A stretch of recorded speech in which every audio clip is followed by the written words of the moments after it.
Salut, moi c'est Leslie ou Libébule. Je fais de la polymère depuis 2015 et sur ma chaîne tu trouveras des tas de tutos créatifs. Si tu veux t'améliorer encore plus, tu peux toujours devenir une bulle en cliquant sur le bouton s'abonner puis rejoindre. Et sur ma boutique, tu pourras aussi trouver tout un tas d'outils pour ton atelier conçus et fabriqués par moi-même. Sur ce, je te laisse avec ce tuto en espérant que tu n'oublies pas de le liker et de le commenter.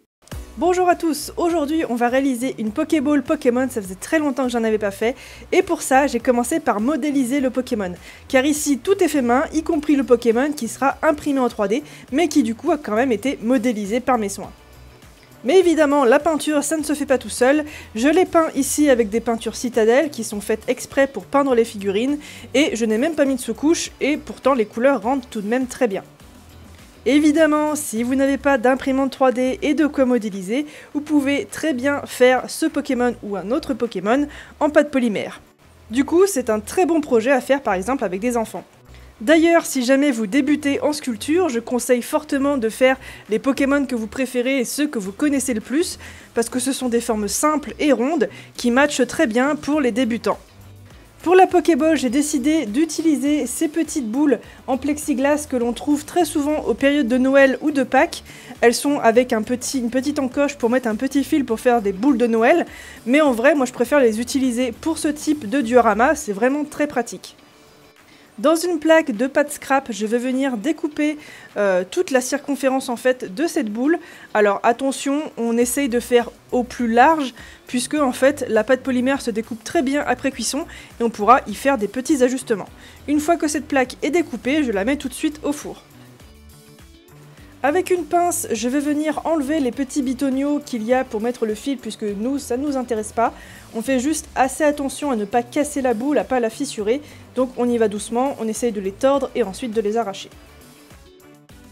Si jamais il y a des petits bouts de plastique qui dépassent et qui vont faire assez moche ensuite, on n'hésite pas à venir les poncer avec un papier à gros grains.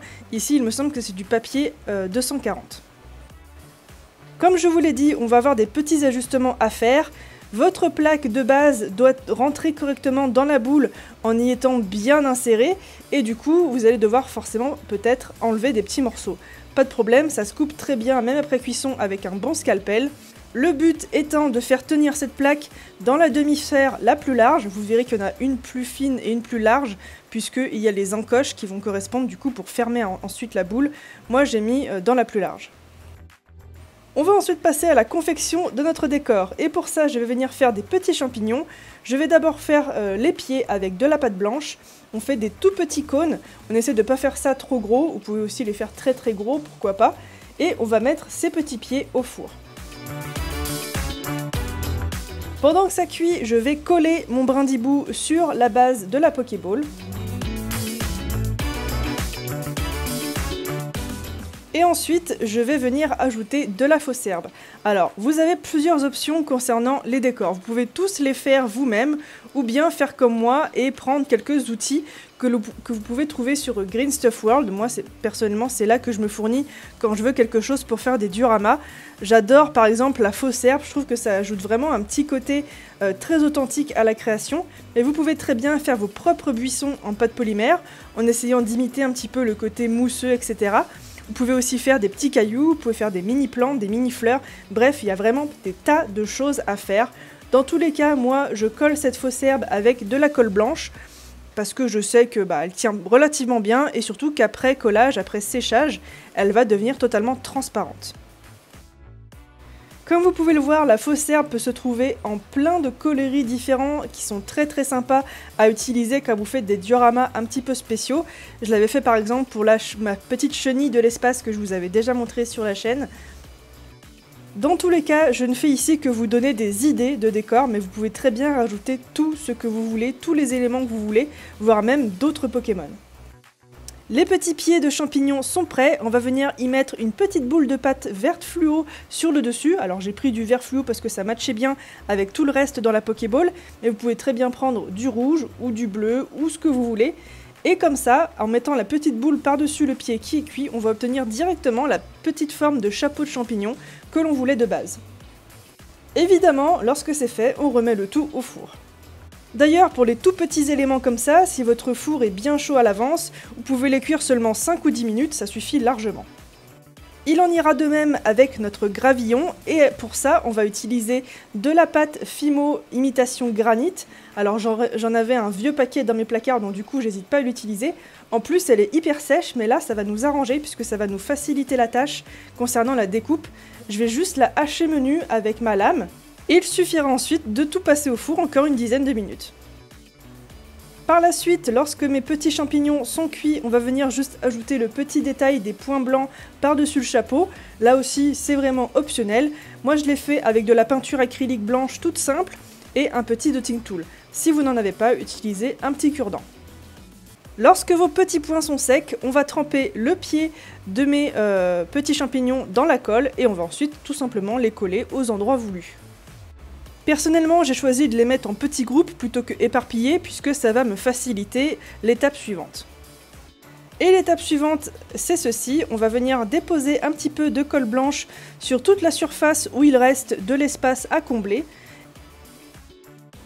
Et ensuite, on va prendre nos petits gravillons qui sont cuits et on va venir les saupoudrer sur la colle.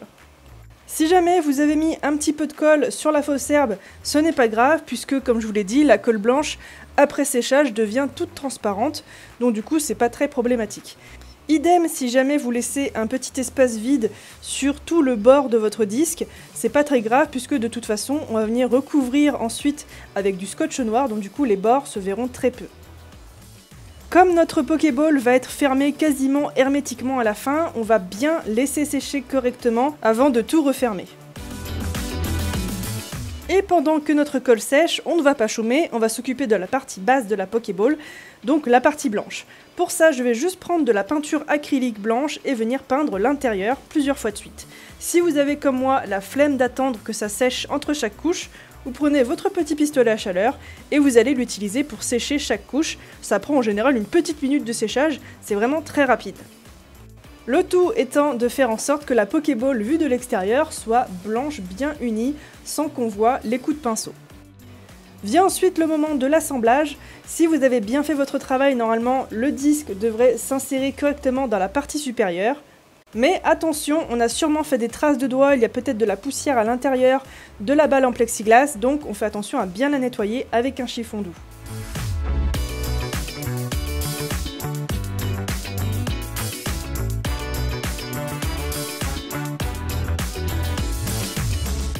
Pour la bande noire de la Pokéball, je vais utiliser du scotch d'électricien. Vous pouvez trouver ça dans à peu près tous les magasins de bricolage. Et pour le bouton, il vous suffit d'avoir un disque de noir et 2 disques de blanc plus petits et vous allez venir les coller à l'endroit que vous voulez sur la bande noire.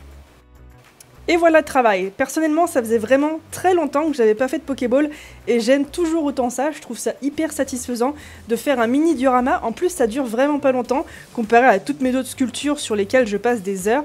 Donc là, c'est vraiment très satisfaisant. Ça allie à la fois le côté impression 3D, peinture, un petit peu de Fimo, enfin bref, plein de petites choses que j'adore. Donc si jamais vous avez aimé cette vidéo, n'hésitez pas à aller faire un petit tour sur tous mes réseaux sociaux, tous les liens sont en barre d'infos. La boutique aussi si jamais vous voulez profiter de tous les outils que je crée. Et évidemment, si jamais vous refaites ce tutoriel chez vous, n'hésitez pas à me montrer le résultat, je serais vraiment ravie. Sur ce, je vous dis à la semaine prochaine pour d'autres tutoriels. Ciao!